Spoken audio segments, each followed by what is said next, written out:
Assalamualaikum warahmatullahi wabarakatuh. Perkenalkan, nama saya MRD, NIM 105190907.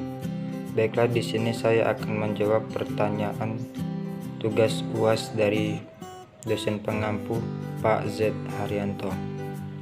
Baiklah, dengan pertanyaan yang pertama, jelaskan dan uraikan hakikat konstitusi menurut 3 ahli.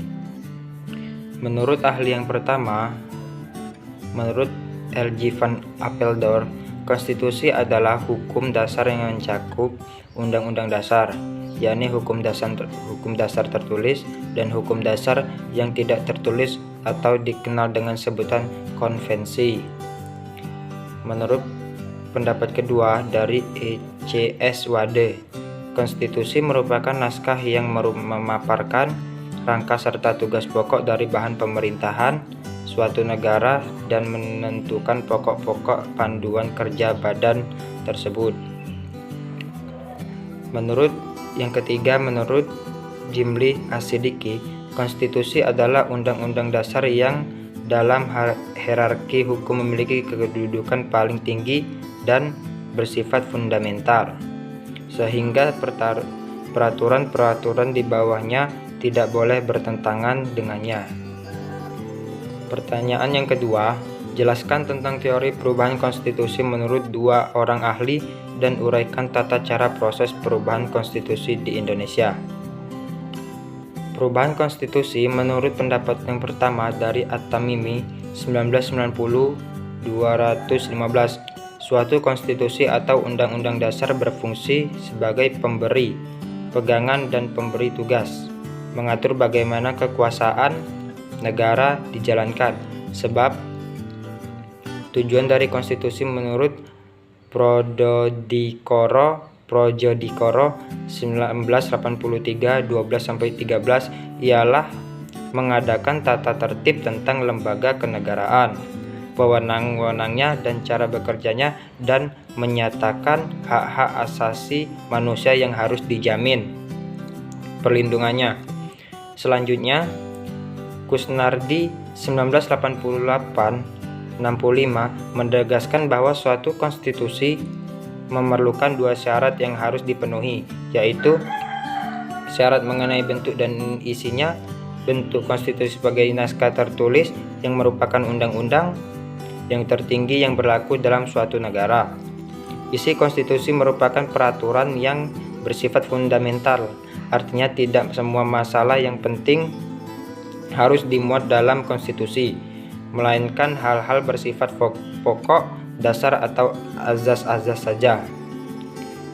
Menurut pendapat kedua dari Thoyib 2003-50, terdapat 2 sistem perubahan sistem konstitusi, yaitu sistem yang pertama bahwa apabila suatu undang-undang dasar atau konstitusi diubah, maka yang berlaku adalah undang-undang dasar atau konstitusi yang baru secara keseluruhan. Hal-hal ini pernah dialami di Indonesia, yaitu perubahan atau pergantian konstitusi dari Undang-Undang Dasar 1945 menjadi Konstitusi RIS 27 Desember 1949 sampai 17 Agustus 1950, dan perubahan atau pergantian dari Konstitusi RIS menjadi UUDS 1950 17 Agustus 1950 sampai 5 Juli 1959, serta dari UUDS 1950 kembali menjadi UUD 1945 5 Juli 1959 sampai 1999. Sistem kedua bahwa apabila suatu konstitusi diubah, maka konstitusi asli yang tetap berlaku. Perubahan terhadap konstitusi tersebut merupakan amandemen dari konstitusi yang asli tadi. Perubahan konstitusi yang menggunakan sistem pertama berarti terjadinya pergantian atau konstitusi atau undang-undang dasar UUD yang lama dengan adanya konstitusi atau undang-undang dasar yang baru. Perubahan konstitusi yang menggunakan sistem kedua yang berarti dilakukan amandemen dari konstitusi atau undang-undang dasar juga pernah dialami di Indonesia, yaitu terjadi amandemen terhadap UUD 1945, yang pertama tahun 1999, yang kedua tahun 2000, yang ketiga tahun 2021, dan yang keempat tahun 2002. Masih dalam pertanyaan yang kedua, tata cara proses perubahan konstitusi di Indonesia. Mengenai prosedur perubahan konstitusi, menurut C.F. Strong Taib 2003-51 bahwa cara perubahan konstitusi yaitu ada 4 macam. Yang pertama, perubahan konstitusi dilakukan oleh pemegang kekuasaan legislatif menurut pembatasan-pembatasan tertentu. Yang kedua, perubahan konstitusi yang dilakukan oleh rakyat melalui suatu referendum. Yang ketiga, perubahan konstitusi yang dilakukan oleh sejumlah negara-negara bagian yang terdapat pada negara berbentuk serikat. Yang keempat, perubahan konstitusi yang dilakukan dalam suatu konvensi atau dilakukan oleh suatu lembaga negara khusus yang dibentuk hanya untuk keperluan perubahan. Baiklah, pertanyaan yang ketiga. Setelah menyaksikan video pada tautan link, berikan analisis saudara atau saudari dalam perspektif konstitusi yang berlaku di Indonesia. Uraikan dengan sangat jelas. Baiklah, menurut penganalisisan saya setelah saya melihat link video tersebut, yaitu MPR meminta Presiden Jokowi untuk segera mencopot Sri Mulyani sebagai Menteri Keuangan karena Wakil Ketua MPR Fadil Muhammad menyebut pemerintahan agar Jokowi memberhentikan Sri Mulyani didasari oleh 2 hal, yaitu pemangkasan anggaran MPR yang dilakukan saat jumlah pimpinan bertambah dari 5 orang jadi 10 orang, dan serta ketidakhadiran Sri Mulyani dalam beberapa kali rapat MPR. Dan Ketua MPR Bambang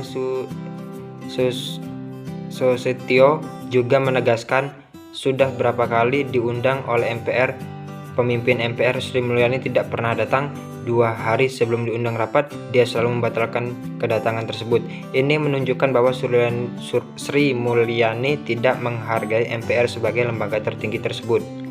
Menanggapi keluhan MPR, staf khusus Menteri Keuangan Justinus Prastowo menyatakan pemotongan anggaran dilakukan untuk penanganan COVID-19 membantu rakyat miskin. Dan keempat, berikan 1 contoh kasus pelanggaran konstitusi yang terjadi di Indonesia, serta berikan penjelasan dan analisis saudara atau saudari atas kasus dimaksud. Pelanggaran konstitusi: adanya pembatasan dalam kebebasan menyalurkan pendapat. Hal ini tentu saja jelas merupakan bentuk pelanggaran konstitusi, sebab telah melanggar pasal 28 dalam Undang-Undang Dasar 1945 mengenai kebebasan dalam mengeluarkan pendapat di muka umum. Baiklah, menurut penganalisisan saya atau menurut pendapat saya dalam pelanggaran tersebut memang benar, karena yang namanya pendapat itu tidak bisa dibatasi atau ditentukan, karena semua orang itu pasti menginginkan memberikan pendapat masing-masing, dan setiap pendapat itu mungkin ada yang benar, ada yang benarnya. Jadi kalau menurut saya dalam